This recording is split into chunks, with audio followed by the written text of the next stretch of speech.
Bienvenue à cette revue des marchés boursiers Cachemire du mercredi 12 novembre 2025. À la bourse aujourd'hui, très bonne journée encore.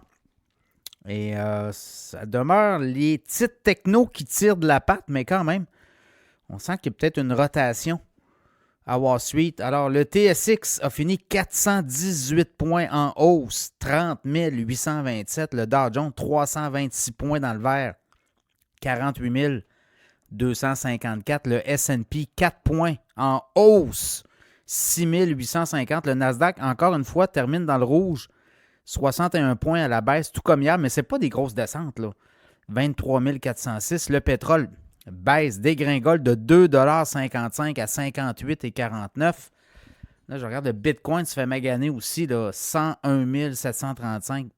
On a une baisse de 1353. L'Ethereum baisse aussi, moins prononcée que le Bitcoin, 3406, 9,96 $ de baisse.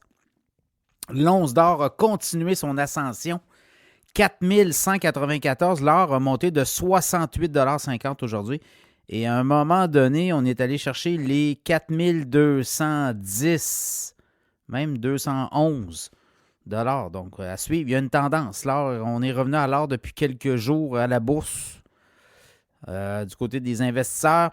Bon, ce qu'on a regardé aujourd'hui, bien, on sent qu'il y a... bon, c'est le shutdown aussi, là, la fin du shutdown. Ce soir, il va y avoir un vote à la Chambre des congrès aux États-Unis. On devrait entériner le retour des employés de l'État à leur boulot, ce qui pourrait faire très du bien à l'économie américaine. Donc, il y a ça d'une part. Rééquilibrage. On dit que on délaisse les valeurs techno, puis là, on vient se remettre, on va se replacer dans d'autres titres, notamment la santé.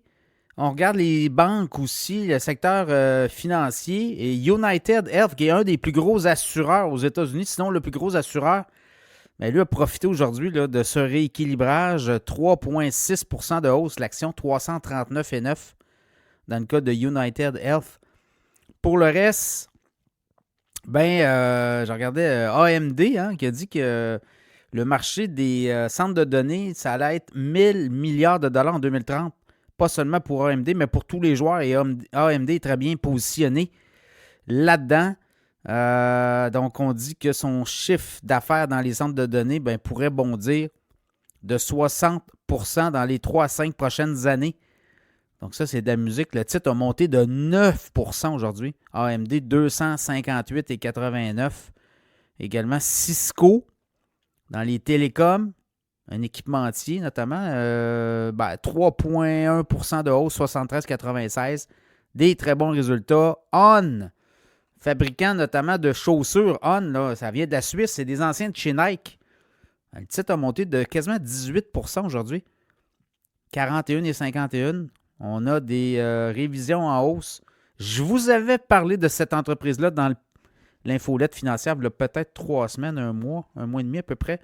Et on disait qu'il était à surveiller. Ça vient, comme on dit, de monter. Donc voilà, ça fait le tour un peu. Là, je regarde pour la suite des choses. Là, la fin du shutdown, va-t-il avoir un autre catalyseur? Va-t-il avoir quelque chose qui va arriver? On va avoir des données. Là, on dit qu'on pour le mois d'octobre, on va oublier les données, mais on va recommencer à avoir des données assez rapides sur l'économie américaine. Donc, vous voyez, c'est là que ça va jouer aussi. La Fed qui est attendue au début décembre. Donc, il y a tout ça qui arrive, le Black Friday. Les résultats d'entreprise, Walt Disney, on va avoir Disney demain matin, Bitfarms, GD.com, Bilibili, PaySafe notamment. On va avoir Applied Material, NU, qui sont dans les banques notamment. On va avoir CodeDX. Il va y en avoir pas mal. Là. Je regarde, je n'aimerais pas toutes, mais il y en a plusieurs qui vont tomber de même comme ça demain et au cours des prochains jours. Donc encore là. Mais à date, ça va très bien. Et ceux qui s'inquiètent du ralentissement économique, là, quand on regarde un peu ce qui se dit dans les comptes rendus, parce que les analystes, les entreprises déposent leur bilan, puis là, il faut parler des résultats financiers, mais quand vous dites est-ce qu'il va y avoir un ralentissement économique, on n'en parle pas beaucoup. C'est pas un enjeu aux États-Unis actuellement. On ne parle pas de ralentissement économique, donc c'est pas dans les discussions des CFO et des CEO avec les analystes financiers. Il n'y a pas de. En tout cas, la mention ralentissement économique, c'est pas ça qui revient le plus souvent, même ça revient presque pas. Là. Donc, clairement, avec des hausses de profit de 14 je ne suis pas sûr si on parle de ralentissement économique aux États-Unis. Donc, c'est peut-être pas ça qu'on voit éventuellement.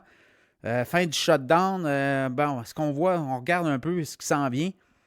Il y a peut-être plus de positifs que de négatifs là, pour les Américains au niveau économique. On va se le souhaiter.